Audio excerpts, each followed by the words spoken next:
welcome to Brand Equity with me, Sonali Krishna. This week is a truly special show as it's one of the rare occasions that all my panelists, and I can safely say this, are beauties with brains. Well, this is a Women's Day special, and I thought, why not use the opportunity to really speak up, speak the unspoken, and have a heart-to-heart with the women who have made it to the top. Now, just to put things in perspective, there's no denying that tall strides have been made when it comes to gender equality and women empowerment in the corporate world. However, the decreasing workforce of women in the corporate sector is a big concern. Just to give you some numbers, the women's labor force participation rate in India has fallen from 35% in 1990 to 25% currently. And if one talks of women holding top management positions, those numbers too are somewhat stagnant. Let's talk numbers. Among India's senior officials and managers, women account for only 14% of leadership roles, putting India at 136th in terms of ranking when you look at the World Economic Forum's Global Gender Gap Index. So while celebrating Women's Day is all very well, the larger point we need to drive home is that all is not well. And with that, it's my pleasure to introduce to you my illuminating panel. First up, Kavita Chaturvedi, Chief Operating Officer, Snacks Business ITC, Sukhleen Aneja, Chief Marketing Officer and Marketing Director of Reckitt Benckiser, Hygiene South Asia, Deepali Naair, Chief Marketing Officer, IBM India and South Asia, and last but not the least, Roshni, Marketing Director, Intel India. Thank you so much, ladies. Truly a pleasure having you on Brand Equity. Glad to be here, Sonali. Great. So, before I open this discussion, I want to, upfront tell my audience and tell all of you that all points of views emanating from these, wonderful leaders are the sum total of their experiences, the sum total of their journey, whether it be their own or it be, their peers, and just their sheer observations. And it is not representative of the organizations they work for currently. Having said that, let me open the floor first to you, Kavita, and maybe you can point out on your observations on why you think there has been such a dramatic regression in terms of women participation, in the corporate workforce. You've given data for a very long period in time, and the numbers are very stark, a drop from 35 to 25%. I think largely it's because of the fact that, while the corporate sector may be trying to evolve, our society hasn't evolved at that pace. So as far as the society is concerned, the traditional gender roles continue to exist. And until such time as we are able to make some societal changes in the way girls are being brought up, changes in the way in what you tell girls in terms of how important their career is. Their career is as important as those of their brothers. Until such time as, that conditioning takes place at home, I don't think we will be able to tackle numbers at an India-wide level. So I think that's my take on it. Okay.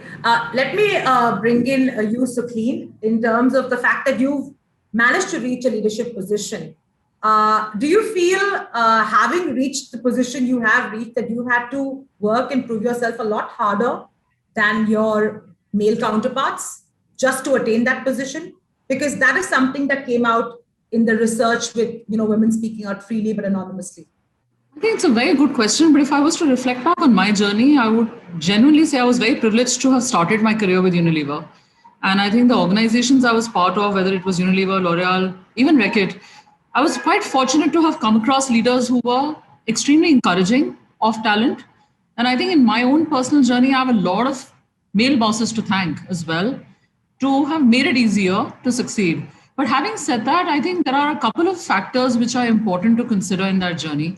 I think when we look at numbers at large, I think a lot of us are very blessed to have fantastic mentors, but I wish along with mentors, women get fantastic sponsors. Because you do need people to put their money on you, right? And I think that's something that women struggle with. And I'm sure the esteemed panel here would have their own journeys to second. But as you go higher up, I think at entry level, middle level, it's way easier compared to how much of a push and pull you deal with as you go higher up. So that's where I would say, I think we would love to see many, many, many more women at senior jobs. And for that, you really need fantastic sponsors who'll put their hard money on you, who'll say, yes, I'll back you. And those are the areas where I think the numbers are even lower. I mean, there are less than 20% women, I'm sure most of us can relate to, who are in the boardroom today at every level, right? And I think when you move from core commercial, like from careers in HR marketing to pure commercial careers, which is whether it's a CEO job or a sales head job or finance head job, which are traditionally probably professions where they were way more male dominated, I think it's that much harder. So I would definitely say I think the journey is perhaps easier as you enter. It gets way harder as you grow. Deepali, of course, I want your primary observations, but I want to take this conversation slightly deeper. All of us come from different cultural backgrounds, and hence we have different sensibilities. And we bring, and it's a melting pot in an organization. You have all types of people, and hence they come with all sorts of baggage or biases, to the workplace. How and unfortunately, all that baggage and biases are towards a woman and not so much towards a man, because that's how society is. How much of that is reflective in the workplace, and how much of that has actually seen a course correction? Because this is a very difficult course correction to see. So Sonali, since you're asking me about the biases bit and how the society has progressed, if I really look back and comment on that, I think we made progress. While the numbers may not show that, from 35 to 25, but if you look at the societal context, going back to what Sukhleen said, I think it's a lot more easy today for a younger and the middle management, women. It's tougher at the top levels, for sure. Let me give you an example. I started working in 1993. Nobody in HR or us had heard the term diversity and inclusion. Okay, nobody used to think about it. I was one of the first female management trainees that Tata Motors hired. It used to be called Telco then. Okay, so the people were doing a first. A lot of the organizations were actually making the effort and doing a first. And then came the era of first female CEOs and so on and so forth, right? So if you really look at that, fringes of progress. Progress has been made. 10 years ago, we used to say that, listen, are there studies which prove that diversity is actually beneficial for a company's, bottom line and top line? Now there are studies which, actually prove that. Okay. So I think that is the context that has changed. What has changed also, and it's very important about India's societal context, when I was growing up, because I was good at studies, I was expected to have a career. But every boy was expected to have a career, whether he was good at studies or not, right? Now that has changed slightly where, I think all girls are expected to have a career and are encouraged by their parents, so that context has changed. However, some things have not changed, which is that I'm still expected to be a great hostess, and I'm still expected to be great in the kitchen, and I'm still expected to be great at my job, right? The equivalent pressure on a man, to be equally well-versed with things that happen at home is not there. What is real, whether it is men visiting my home, women visiting my home, aunt visiting my home, colleagues visiting my home, if the house is dirty, okay, I don't think my husband will get blamed for that. Okay. So I think those are the stereotypes that will take a very long time, to shift. And that's what I think probably women struggle with. That they have to prove themselves in all arenas of life and not just at work. Fair point. Roshni, can you touch a little bit about the biases that people come with in the workplace and how that affects the workplace? And do you have any thoughts on that? Look, I'm just thinking about the biases, right? Like I was talking to a colleague who's actually in an engineering company. So I'll give you an example of that. So I find like whenever there is, say, an offshore example or an offshore assignment, you automatically assume that a woman is not going to be able to, say, do a rotation, right? 3 months out of home. So they automatically sometimes win, the woman out of that assignment. I find those kind of biases can be looked at. And the other pieces I do feel is typical examples of any last questions. The male will put his hand up and the woman will put her hand up typically you do see, right? You take a question from a male, and I also see that men are a little more upfront about wanting to get that question in. So I find there's a few of those biases are also, I would say, self-inflicted over time.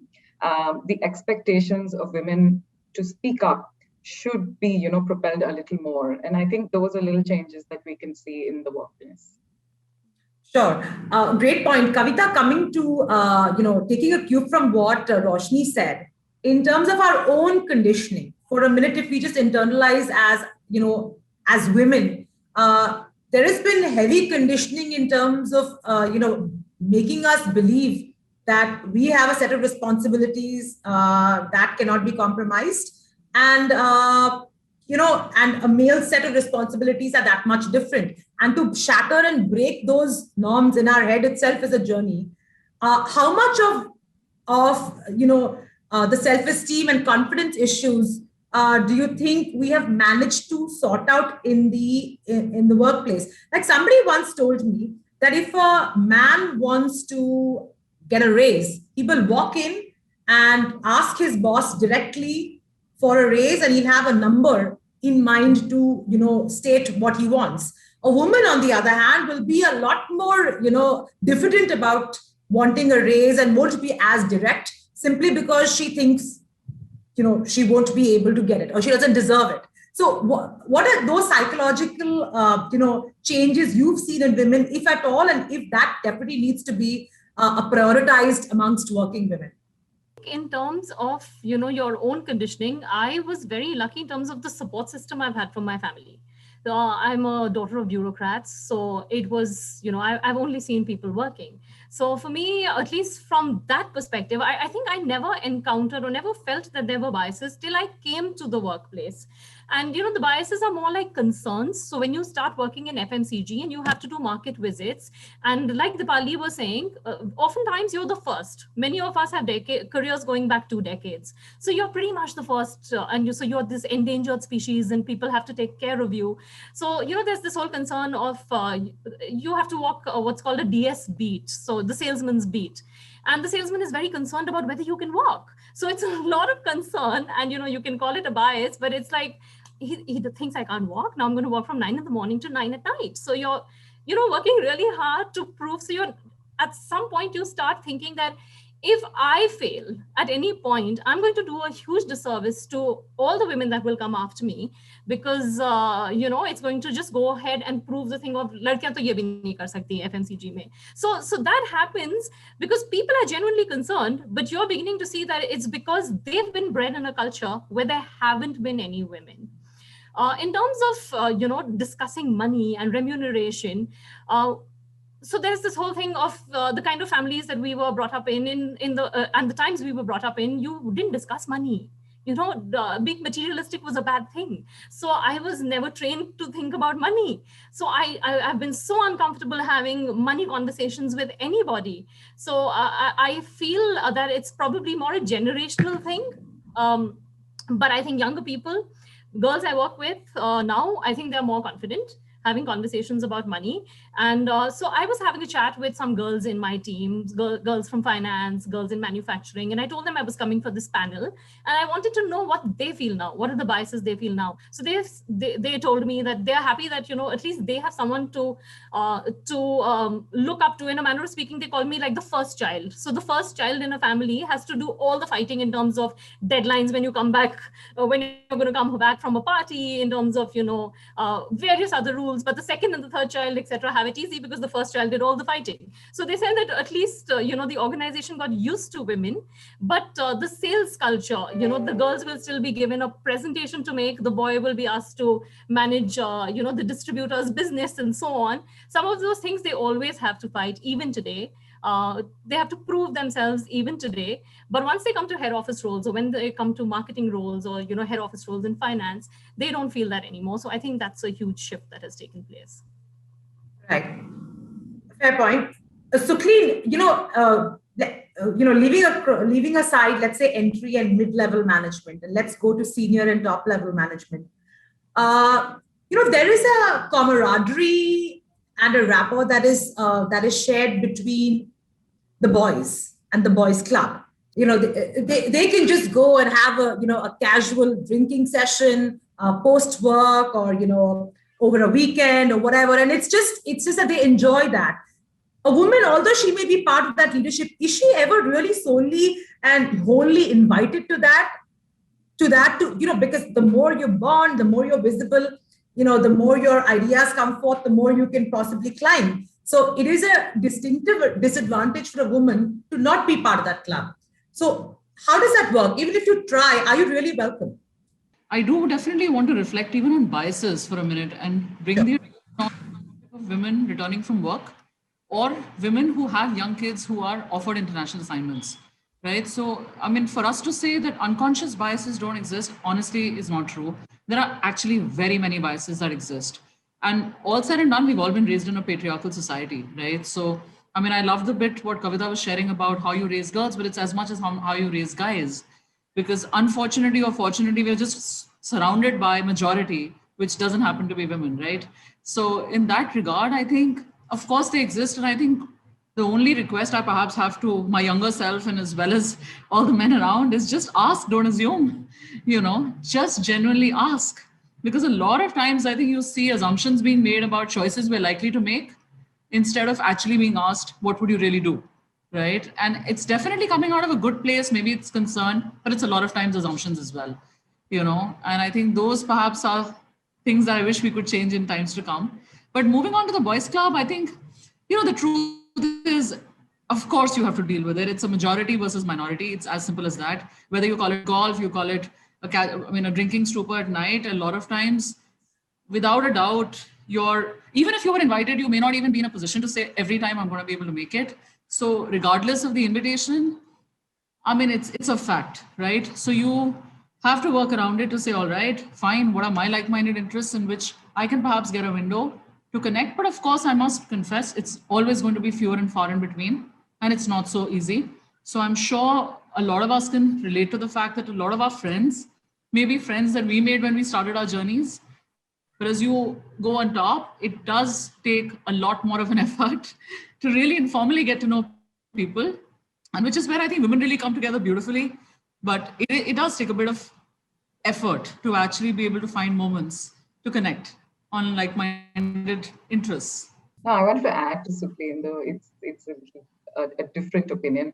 I'm part of the leadership team, and I'm the only woman in the rest of them are men. So for me, I honestly don't see those biases. Maybe it's the technology setup. Our site is led by a woman CEO. My boss is a male CEO on the SMG side. And somehow I have been privileged, actually, and I've been lucky to have like a male cohort that has been very respectful, has worked, to how I want, to work on timelines or, so I've seen probably a different side of things. In also one example that we were talking about, and I quoted it elsewhere also, right, on bringing up kids. Look, a lot of it is also male allies. And many people don't look at the male support that we get, right? Like my husband gave up his career or put it in the back burner to bring my child up, and I went out and worked. Or when I came back after my maternity leave, my then CEO gave me a promotion. So that was like a call out of faith. So I feel like a part of the biases are also adjusted through the seeing is believing. The more you can put these case studies out, or the more you can, speak up on things where the transition is happening, the easier. The battle's not done, I would say, but wherever there are these successes, I think highlighting them, is really necessary. I want to ask you a question about women, and this has been widely observed. And if somebody doesn't agree and has a contra view, please tell me. But because there are such few women vying for jobs within, an organization, you find women being women's biggest enemies. It's not the case with men. They are big supporters and backslappers of each other, and they are all vying for their gender. But with us, I feel there is a constant push and pull happening. A lot of jealousy breeding if somebody does well, because there are just so many jobs to fill. Deepali, you have a point of view on that? Yeah, Sonali, there's an assumption there that when there is a new role that opens and it only opens for women and only women are vying for that. It doesn't, in real life, it doesn't happen like that. In real life, you are competing with men and women for the same role. But I think I get your question where you're coming from, which is that do women support other women? And does that happen?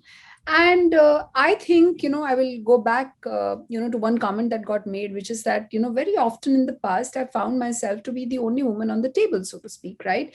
Only woman amongst a set of men who are reporting into the CEO or reporting into the board. And, that's when this whole, support becomes extremely important, where, not just, women need to support others, but the men also need to support, the women. Ultimately, you're only talking about 14% of women being in the CXO and the leadership positions, and I have not found a situation where they are not supporting each other. In fact, just like Roshni gave the example of Intel, I must tell you that IBM, fortunately, we have a lot of women. We have very, very good representation of, women in IBM.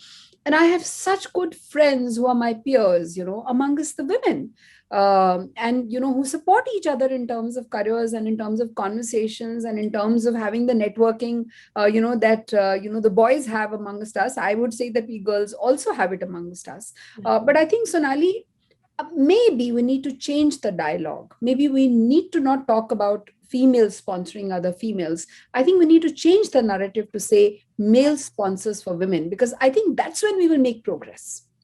I wanted to add something here, because while one reads about what you said, I completely concur with Deepali, because while I was, like I said, one of the first women here, but when I made CEO, I cannot tell you the number of women who just came to my room just to hug me, because they were just so happy that that had happened.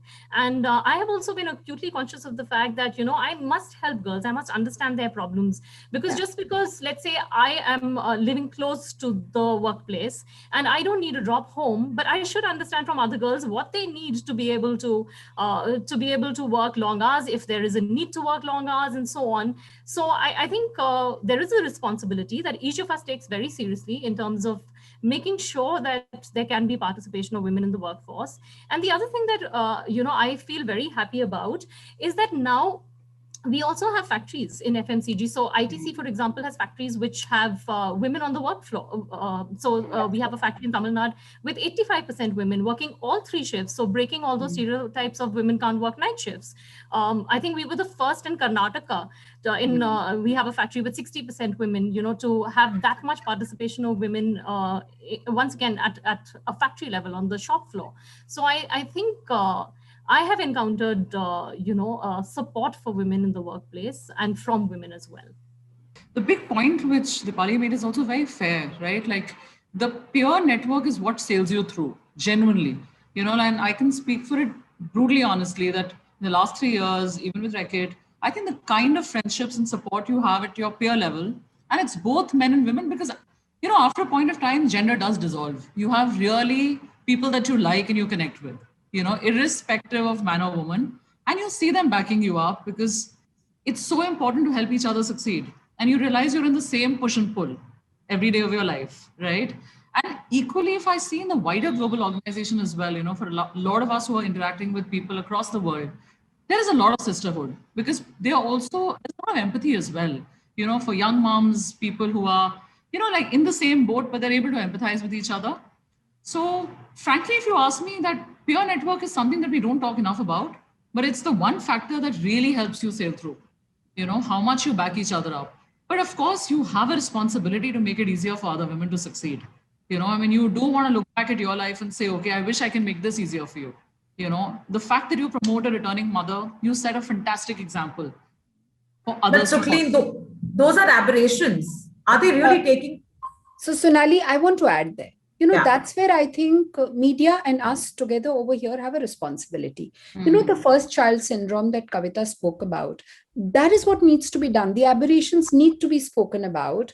And I think that's where we need to go back and question the boards and the decision makers to say, okay, why is this role not for women? Have you recruited have you ever had a female CFO for so many of the manufacturing organizations?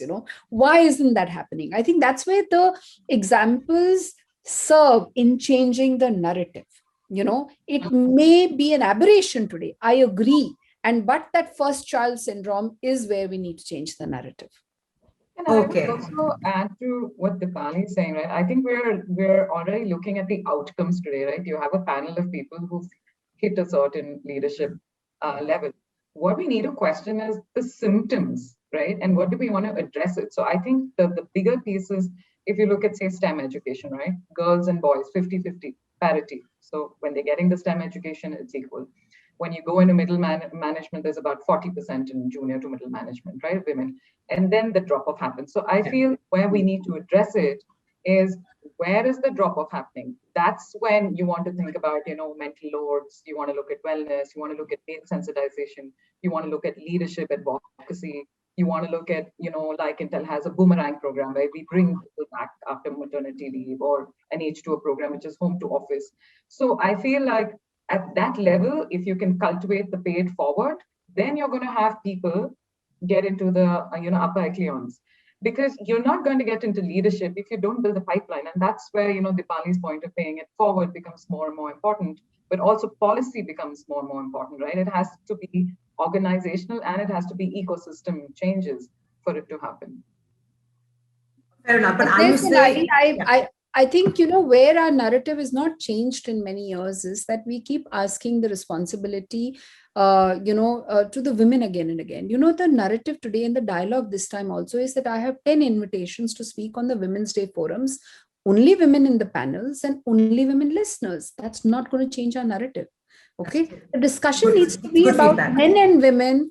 Men need to listen, CEOs need to answer, boards need to answer. I wish, Sonali, next year you did this discussion with a few board members to ask them, saying, why aren't more women CEOs? Please tell us, I think that's one. Number two is the ecosystem.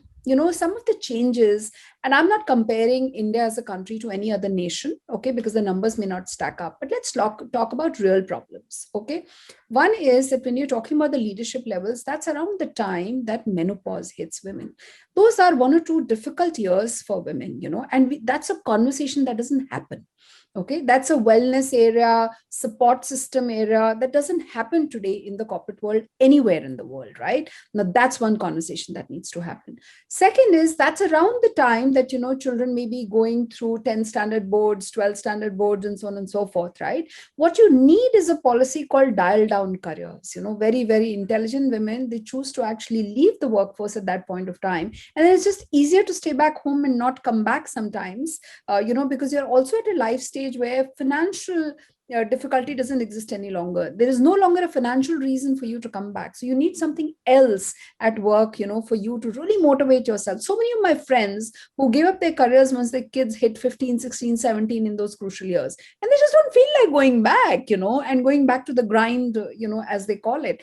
And I think those are the kind of changes that we need to talk about in terms of, policy making, to say, okay, do companies have a dial down career policy where I can take it easy for 2 years, while my child's going through 10 standard and 12 standard? I think some of the innovative things there need to be spoken about. But one thing I feel very strongly about is that you must do a discussion with the board members. I agree. I think that's very valuable feedback. And you're right. I mean, I will definitely change that next year, or even in the course of, as we head up to next year. But having said that, I have one, 2 or 3 more questions to ask specifically.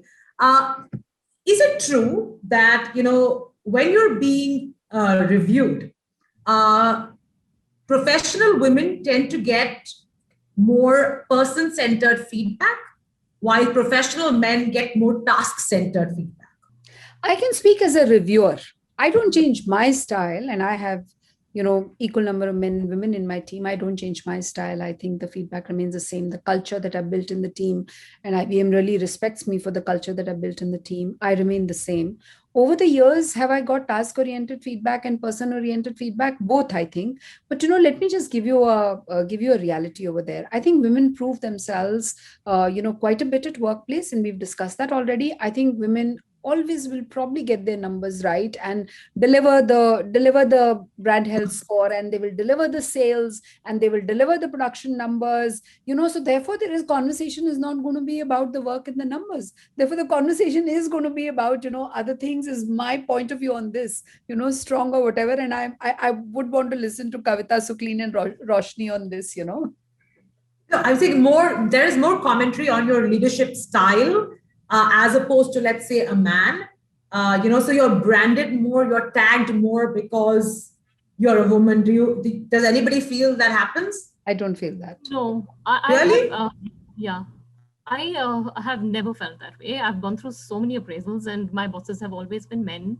And the conversation has always been about, it's been about work and how well I'm doing at work. And there have been career conversations about, what they see next for me. What do I want next? So the entire thing that Sukhleen was talking about having male champions, people who guide you on how to succeed, I think I've been very fortunate that way, that I have had people that. Anybody who has a contra view?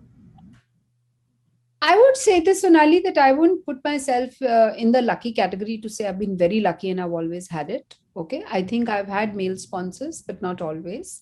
I've been through, 6 or 7 different organizations, and every organization has its own, culture. I've had female bosses who've been very supportive, but equally female bosses who've been very tough. So I don't think it is gender dependent. But do you need sponsor as a woman, to grow, to help you and support you? Because there are fewer numbers, because a woman's name is not an obvious choice when somebody's looking for a CEO's role, because a woman's name is not an obvious choice when somebody's looking for a CFO in a manufacturing organization, because a woman's name is not an obvious choice in some roles where we have not yet broken the ice. I think that's where you require sponsors, men or women, to say, hey, listen, take a bet on the woman. How do you enable those male sponsors, more importantly, for people listening? I think what ends up, first let me answer the previous question. Okay, I do think in the reviews, there are aspects where I believe women do themselves some disservice, in the sense, I do feel many women potentially don't speak up, and that is, and ask for what they expect. And it doesn't have to be remuneration. It can be a development plan, right? And their expectations from what they expect. That's one. And I also feel like sometimes women have challenges on mobility because they're all like I said, self-inflicted, right? So these are areas where I think coaching will definitely help. And those can be a certain amount of review aspects that's right for men and women. But I do feel women can speak up a little more. Secondly, I think male mentors, for instance, I'll give you an example. We have something called iGlow. We have something called IDAN, which is the disabilities charter. We have WIN, and the WIN, which is Women at Intel Network, doesn't only recruit men or women. They recruit men and women equally. So I think at a policy level, if you can have male sponsors talking about women progression, career lessons, things that they've done right to be there, I think that helps, which is also starkly in representation of numbers. You'll find like 1 in 4 women being role models versus a 4 in 10 of men role models, right? So I think putting people out there in programs where they are more visible and are propagating, women empowerment really helps. So, Sukhleen, you have a point of view? I think it's a very good question and not a very straightforward answer, simply because you do need some policy interventions, whether it's with respect to hiring or promoting. That have you seen both male, female candidates to see who's the best on the table for you to actually consider, improve and take forward. I think the second important intervention is also for women to actually reach out and speak up and actually see who do they have a comfort level with a lens of being honest about their career expectations. Mentoring is more about helping you develop confidence. Counseling is really about someone who sits on a table where you're not in the room and fights for you, right? And that's where a material difference gets made, right?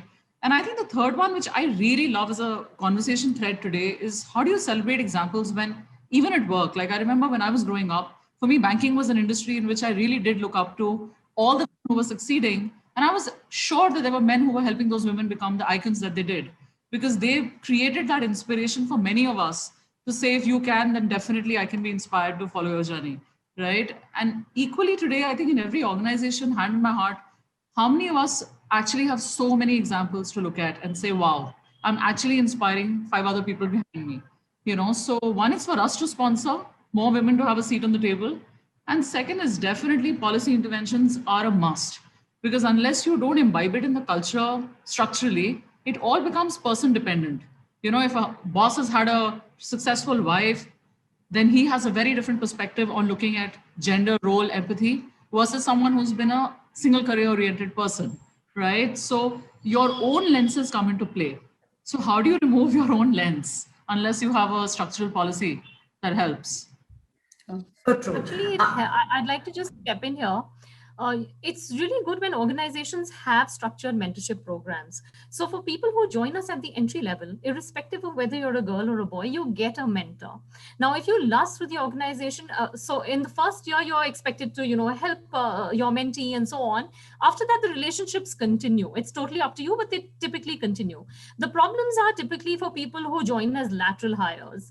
And we've tried to now create buddy programs, mentor programs, and so on. But I think if, more structured stuff like this is done, where people can even reach out to somebody for mentorship, that would also help. So I'm completely in agreement, in concurrence with this whole policy level intervention that organizations need to undertake. And Sonali, I think I just want to say this. I think lots of organizations that have worked in financial services versus that, when I look at the tech industry, Roshni already spoke about it. And when I look at IBM also, they're very structured programs that I think are possibly something that should be made examples of for the rest of the organizations. So for example, we even have a program where we, knowing very well that women do not put themselves out, there's actually a program called Brag with Grace that our middle-level women, go through for them to, say that, listen, you need to do that, or that personal brand building, for women, or a recognition of the fact that they may not network as well as, the men, and therefore, you need to speak about it. Apart from, of course, having a structured mentorship program and recognizing that mentors versus sponsors versus coaches, have 3 different kind of responsibilities. So I think that's another thing that I think somewhere the tech industry is perhaps, doing this in a structured fashion already. And of course, having, targets, every single manager ought to have a diversity, gender diversity, and other diversity targets for them to meet, that those numbers when sometimes push you into that other example that was being given, that, if there's a role empty, have you considered a woman there or not? Because that result number will prompt the managers into doing everything that they can for sponsoring the female candidates. But I have one question. Are you then suggesting that, let us say that, you are at a senior level management or senior leadership, and you are looking for a mentor? Your mentor obviously cannot, mentor or sponsor cannot be your immediate boss. Yes. Yeah. Yes. That's a reality. Mentors and sponsors have to be different from levels above you, some levels above you, or a peer of your boss. Need no reporting relationship. Yeah, no reporting relationship. Because that's how you create an ecosystem or pull for yourself, right? Because otherwise, typically, your boss might be the only one person who you would speak to you, and a lot of times you do need an ecosystem pull, right? And that actually comes from your sponsor. I mean, mentor might help you in being able to gather the courage or clear your mind and be a fantastic sounding board. But I think what Deepali said, that even the recognition of the fact that the 3 roles have very different responsibilities is super critical. Because I think most organizations have done a good job of being able to provide buddy, coach, mentors, right? Say sponsors is left to your boss to fight for you. Yes. That's where I think a bit of a change is needed as well. Because you don't need more than one. That's a very critical point. Right? And I also think you have to map, to Deepali's point and Sukhleen's point. I'll give you an example of India, right? We do have structured programs. For instance, 2019, we already hit global gender pay parity, which is pretty significant, between men and women. Second is, we have a goal of having 40% senior women leadership, as part of our corporate responsibility goals. So I think that advocacy and the policy building is really important. That's one. Second is, I think even when you go in for structured programs like mentorship, you have to map your influence points, right? At some point, like Sukhleen is saying, the endorsement has to come with somebody else that carries that amount of weight and influence in the system. So that's why having what we call a development plan and having expectations set, who are your influence points, where do you want to go, and stating that upfront is very, very critical, and programs that are structured help all of these. Right. Last question, but a tricky one before I, bid goodbye to all of you, is that, a couple of years ago, we saw this great momentum, this whole MeToo movement happen, and, it, it hit, some level of, traffic, and people were talking, and, women were fearless. And then I don't know what happened. It all just died down. And the investigations continued, and nothing really came out of it. Forget about the incidents that occurred. What was observed, and here again, correct me if I'm wrong, and this is not only about your organizations. That we, as women, we all spoke to women and men. Observations were that men felt a bit threatened to recruit women because, they don't know if, according to them, an innocent remark is construed as sexual harassment or sexual overture or whatever it may be. That's their point of view. And there was a big fear that hence, if there is a job opening, they would rather hire a male because it's safer than hiring a woman. Do you think do you think such environments have been created where men feel it's better to have a buddy in a male and be a better ecosystem? And secondly, do you feel that women have stopped talking out? So can I go first? Yeah, absolutely. I think we are talking about two different ends of the problem. Okay. The whole Me Too movement and creating a safe environment for women is not just about workplace, it's societal, it's about crime, it's about, no sexuall harassment, which is one end of the story, right? The whole of our conversation has been about the other end of the story, where assuming that all things like these are fine, how do women grow to, as you say, higher echelons of the corporate world, right? And the two are completely different context and discussions altogether. I think this is far more about societal. How do you bring up boys? How do you have right values?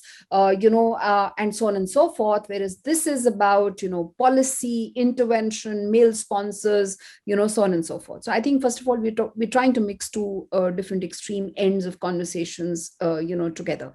So that's my personal point of view. Whenever I have a discussion, because that's about posh committee, listening to sexual harassment cases and so on and so forth, right? And those are again exceptions. It's like how crime is an exception, and that's where I put it. Now, regarding your second comment, which is that do you think it has actually curbed men from hiring women? I don't think so, because if you have an organization where there is a policy intervention, where you have diversity targets to be met, where you have culture of all this getting reviewed, then I don't think those stray comments that have been made over drinks, let's say by a few men or women, whichever way, can be misconstrued and thought about, that's how intelligent managers are going to make decisions on hiring women or not. That's my personal point of view. And I would also say that today's employees, right, the new crop, are more socially aware, they're more culturally conscious. Okay, so I think having a very candid conversation with your male counterpart or vice versa is out in the open. So I'm thankful for movements like Me Too, etc., which actually puts these topics as not taboo anymore, right? So it actually builds a certain awareness, a certain decorum of working. And then we all have a lot of committees within the organization that enables, like we have a POSH committee as well, where you're looking at male sensitization and there's women sensitization, right? As what is construed inappropriate. So I do feel, but of course, as you go down to lower tiers, etc., I do feel like the education needs to continue. It's not, this little blip happens, you're right, the media picks it up, we all talk about it for 3 months, we go home. I think that continuous education of what is appropriate, what's not, needs to continue, over time.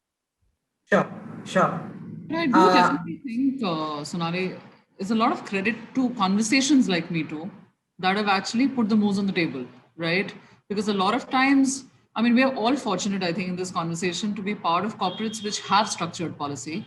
But if we also do look around our lives outside of where we work, I mean, you have journalists, you have people in the media industry, people in who are working in Bollywood who may not be mainstream actors, but who are actually working in production staff. I mean, there are a lot of industries where structured policies don't exist, and you are working for a person and not so much for a huge corporate, right? So we are all very privileged, frankly, on this to be supported by structural interventions. But the very fact that today you have a narrative of Me Too, at least gives everybody a chance to know that you can speak up for yourself and you can be asserting yourself to say no. You know, because a lot of times people don't come from a position of privilege. And the very reason that they are holding back is because maybe that job is really important. You know, Exactly. I think in that context, the fact that we're having these conversations and even with our own colleagues, the fact that you can sensitize them, not just about the policy that exists, because a lot of times people internally also aren't aware, you know, but just the fact that they have a right to say no in every conversation and no one can coerce you into doing anything or tolerating something that is not acceptable to your value system is an important conversation to be had, you know. And I think that's something all of us should, as responsibility, continuously do, because it's just an affirmation, you know. It just tells you that you are protected and you have your own choices, right? Sure. Kavita, closing comments. So as far as the Me Too movement was concerned, it was really about women in the unorganized sector speaking up, finding a voice, finding this sisterhood, and I think that was great. But as far as corporates are concerned, and I completely, think that those who've spoken ahead of me made that point, because of things like the Vishaka guidelines, because of the sexual harassment of women at the Workplace Act, we were made to put in place all of the instruments to make sure that this doesn't happen at our workplace. And not just that, there are frequent and repetitive posh sessions that take place, and I think that was really helpful. Well before this Me Too movement took place, it was really helpful in really explaining to us that sexual harassment didn't need to be physical, that it could be verbal. We need to be conscious of how we speak, what we speak, what joke is off color, and so on. So that recognition has existed, but equally one has to realize that it takes a lot for somebody to come up and complain. It is easier for women to just say, hey, to hell with it, I'm going to find another job, So we also have to create that environment of knowing, of people knowing that, you can complain and it's not going to be held against you. So those are more of the actions that one needs to take place, because people, you may have all the instruments, people may be aware of the instruments, but people have to feel confident enough to use those instruments.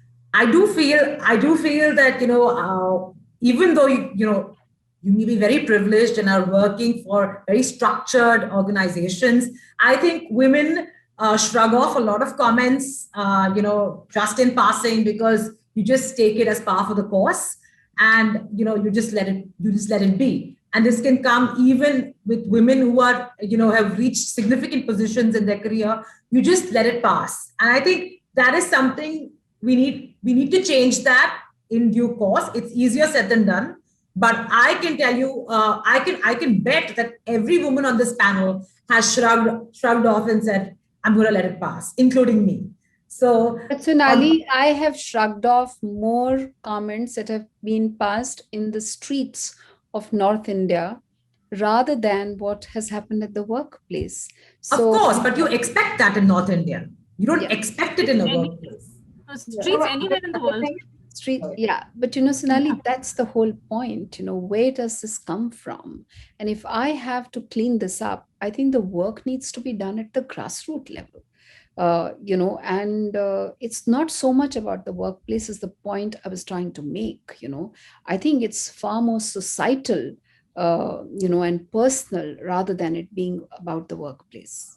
Sure. No, I have a bit of a contrary view, because I feel like people coming into the workplace have the privilege of more education, right? So I find like when they make comments that are in passing, there is a greater responsibility on them for not doing that.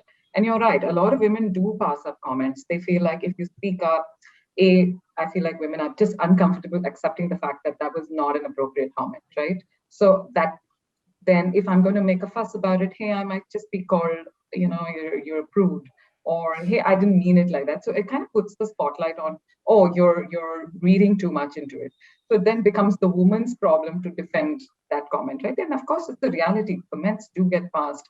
But the point I was trying to say earlier is there is the new generation of people that are more culturally aware, socially aware, and they are speaking up and saying, hey, I don't like, the place where this comment came up from. And more of that needs to happen. And that's why Me Too movements become more and more important.